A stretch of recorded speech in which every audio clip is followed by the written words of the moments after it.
आप परमेश्वर का मजाक बना रहे हो। आपको वचन सुन रहे हो, मान रहे हो, पता भी है, फिर भी वो कर रहे हो जो परमेश्वर की व्यवस्था के खिलाफ है, प्रभु की आज्ञा के खिलाफ है। आप धोखा खा रहे हो। बाइबल बताती है धोखा ना खाओ। प्रभु ने ये नहीं कहा कि धोखा नहीं आएगा, धोखा आएगा, धोखेबाज आएगा, शैतान आएगा धोखा देने के लिए, पर तुम धोखा ना खाओ। हालेलुया। लिखा है धोखा ना खाओ, परमेश्वर ठट्ठों में नहीं उड़ाया जाता, क्योंकि मनुष्य जो बोता है वही काटेगा। आज बहुत सारे लोग परमेश्वर को ठट्ठों में उड़ा रहे हैं। प्रभु को ठट्ठों में उड़ाना जानते हैं? प्रभु के वचन को तोड़ना, परमेश्वर की आज्ञाओं को तोड़ना, परमेश्वर को धोखा देना। और इस अंतिम समय में शैतान बहुत ही बड़ा धोखा कलीसिया में लेकर आएगा। अगर आपकी आत्मिक आंखें खुली नहीं है, आप धोखा खाएंगे। एक ही चीज है जिससे आप से पहचान सकते हो, और वो है वचन। वचन से बाहर का जीवन धोखे का जीवन है। और इस जब यीशु का आगमन होने ही वाला है, उससे पहले शैतान का बहुत बड़ा धोखा हर एक विश्वासी के जीवन में आएगा। हर विश्वासी को शैतान हिलाने की कोशिश करेगा, उसको पाप में डालने की कोशिश करेगा। लेकिन आपको ध्यान रखना, लालच में डालने की, व्यभिचार में डालने की कोशिश करेगा। आप कितने भी आत्मिक क्यों नहीं हो, वो धोखा हर एक के पास आएगा, और इसको लाने वाला दुष्ट शैतान होगा। ये बाइबल में लिखा, बहुतों का प्रेम ठंडा पड़ जाएगा, बहुत लोग गिर जाएंगे। जो कहते ना हम स्थिर हैं, वो भी गिर पड़ेंगे। इसीलिए जो जान देने तक विश्वास योग्य रहेगा। बाइबल कहती है धोखा ना खाओ, परमेश्वर ठट्ठों में नहीं उड़ाया जाता, क्योंकि मनुष्य जो बोता है वही। बोते समय तो हम नहीं देख रहे क्या बो रहे हैं, क्या काम कर रहे हैं, लेकिन जब काटते हैं, जब हमें धोखा मिलता है, जब हमें वो बुराई मिलती है, जब वो काटना पड़ता है, तब बहुत तकलीफ होती है, और हम भूल जाते हैं कि हमने बोया क्या था। इसलिए जो कुछ तुम कर रहे हो, आप धोखा बो रहे हो, धोखा काटने वाले हो।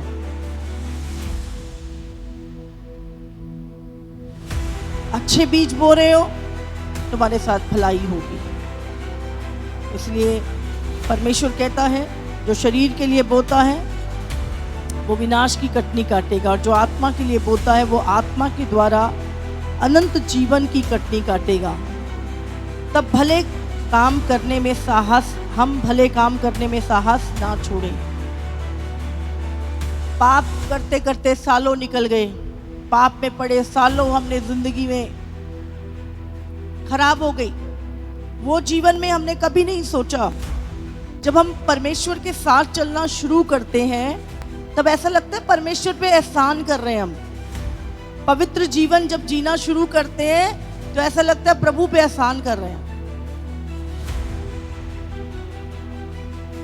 ऐसा लगता है अपने आप से पता नहीं हम क्या जाति कर रहे हैं, अपनी अभिलाषाओं को पूरा ना करके। बाइबल कहती है मसीह में की गई मेहनत बेकार नहीं जाती। आप अपने लिए कर रहे हो, परमेश्वर के लिए नहीं, याद रखना। आप पवित्र हो, उसकी कटनी आप काटोगे। आप पवित्र लोगों के बीच में एक दिन खड़े किए जाओगे परमेश्वर के सामने। अगर आप पाप का जीवन जी रहे हो, तो अनंत काल की कटनी, नरक की आग में उस दुष्टों के साथ आप होगे।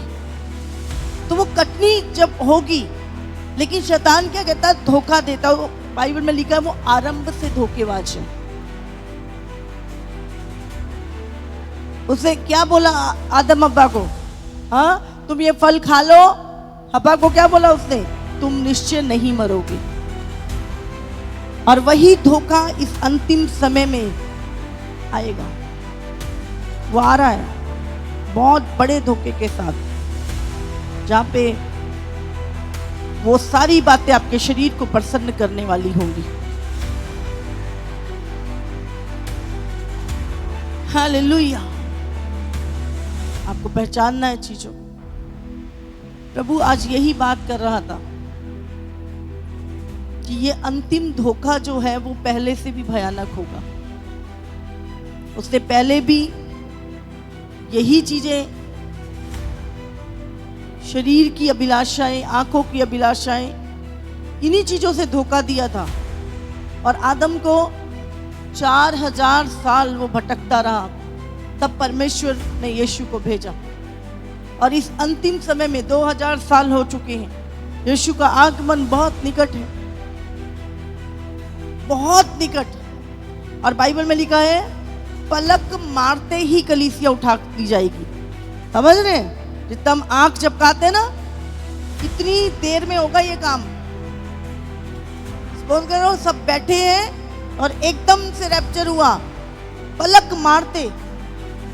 अभी हमें लग रहा है अरे टाइम लग रहा है, मैं इतना धर्मी जीवन जी रहा हूँ, ये कर रहा हूँ, वो कर रहा हूँ। आपको पता नहीं, जब यीशु का आगमन होना है एक पलक झपकते।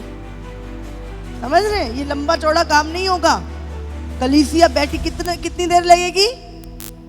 झपको पलक, इतनी देर में रैप्चर होएगा। कुछ सेकंड में कलीसिया उठ जाएगी। लेकिन अभी बाट जोना मुश्किल हो रहा है। क्यों मुश्किल हो रहा है? अभिलाषाएं, धोखा बहुत ज्यादा बढ़ गया, इच्छाएं बहुत बढ़ गई हैं, और उसके कारण मुश्किल हो रहा है आगे बढ़ना। प्रभु कहता है जो अंत तक विश्वास योग्य रहेगा, स्थिर रहेगा, उसी का उद्धार होगा।